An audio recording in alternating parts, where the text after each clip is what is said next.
Bonjour à tous. Bienvenue dans la deuxième partie de cette vidéo sur les conflits interprofessionnels. Aujourd'hui, nous aborderons la question du CDI. Pour tout savoir sur le CDI et comment un tel contrat peut devenir une source de conflit interprofessionnel, je vous demande d'adopter une attitude consciente.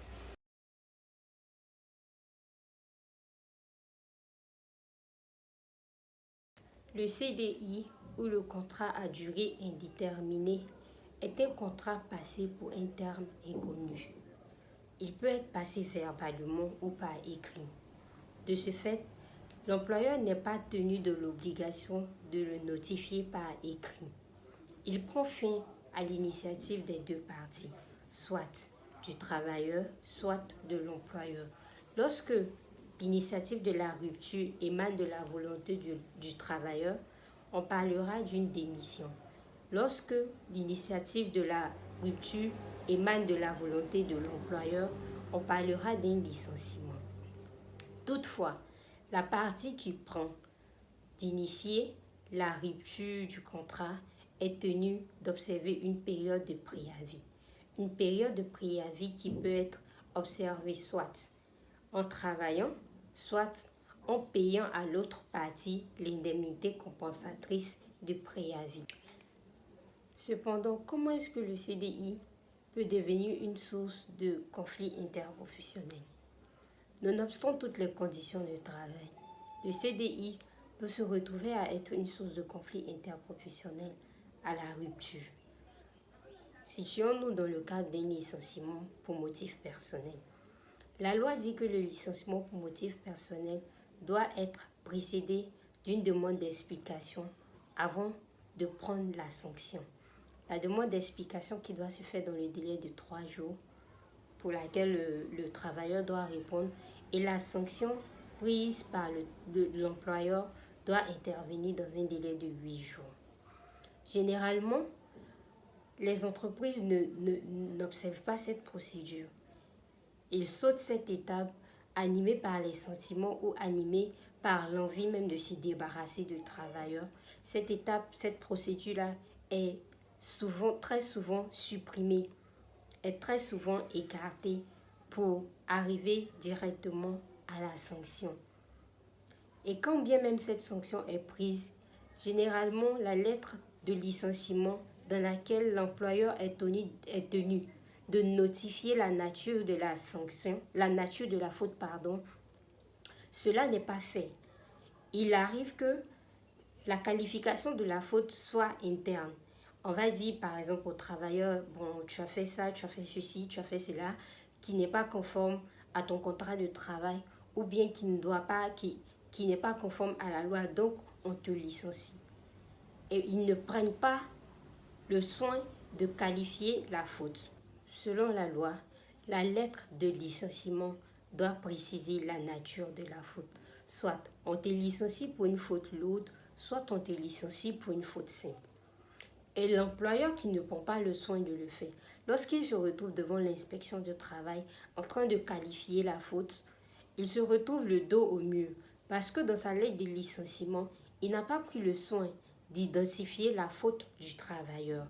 Et l'inspecteur, il n'a pas d'autre choix que de qualifier cette faute d'une faute simple. Une faute simple qui attribue tous les droits au travailleur, tous ses droits. Ces droits qui vont comprendre le préavis, la gratification, le congé et les dommages et intérêts si celui-ci n'a pas reçu les documents qu'il fallait à son licenciement. Les documents que je énumère dans la première vidéo. D'autre part, lorsque nous nous situons dans le cadre d'une démission, je veux dire lorsque le travailleur prend l'initiative de mettre fin au contrat et que son employeur ne l'a pas licencié, il décide de son bon vouloir ou il décide tout court de mettre fin au contrat. Dans ce cas-là, la loi vérifie, ou bien lorsqu'on se retrouve devant l'inspecteur du travail, ce dernier vérifie en fait les conditions dans lesquelles ce dernier a pris l'initiative de mettre fin au contrat. Si, par exemple, ce dernier vient à mettre fin au contrat pour des raisons de salaire impayées, ou si ce dernier vient à mettre fin au contrat parce que les conditions de travail ne lui sied pas.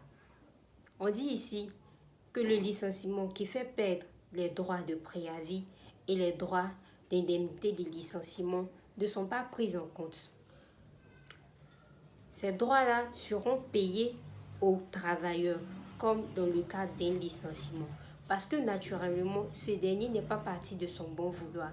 Il est parti parce qu'il y a des conditions ou bien parce que ces conditions de travail ne lui permettent pas de survenir à ses besoins ou bien ne lui permettent pas de bénéficier du droit qui lui est dû. Dans ce cas-là, la loi ne considère pas la démission comme une démission. La démission sera requalifiée en un licenciement. Un licenciement pour faute simple. Un licenciement pour faute simple qui donne tous les droits aux travailleurs, qui attribue aux travailleurs tous ces droits. Ainsi, il peut arriver que les travailleurs ou les employeurs, surtout les employeurs, pensent être dans le droit de licenciement ou pensent être dans le droit de mettre fin au contrat et qu'il en est autrement. Il est bon d'entretenir de bonnes relations, il est bon d'être avisé sur les procédures, il est bon de se tenir au point.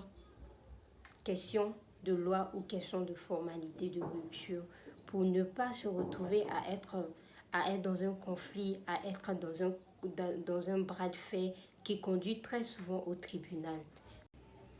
Voici ainsi résumé en quelques points certains actes qui peuvent être à la base des conflits interprofessionnels dans une société, dans une entreprise, dans une relation professionnelle quelconque. Je tiens à préciser que cette liste n'est pas exhaustive et qu'il peut arriver plein d'autres choses qui conduisent à des conflits dans les relations professionnelles, notamment le comportement envers son employeur, les conditions de travail et plein d'autres choses. Ainsi prend fin cette première vidéo qui a traité des conflits interprofessionnels, sinon de certaines sources des conflits interprofessionnels. Je vous donne rendez-vous la prochaine fois pour parler du chômage technique qui, en raison du coronavirus, fait écho du moment. D'ici là, prenez soin de vous et que Dieu vous bénisse. N'oubliez pas de liker et partager cette vidéo. Bye!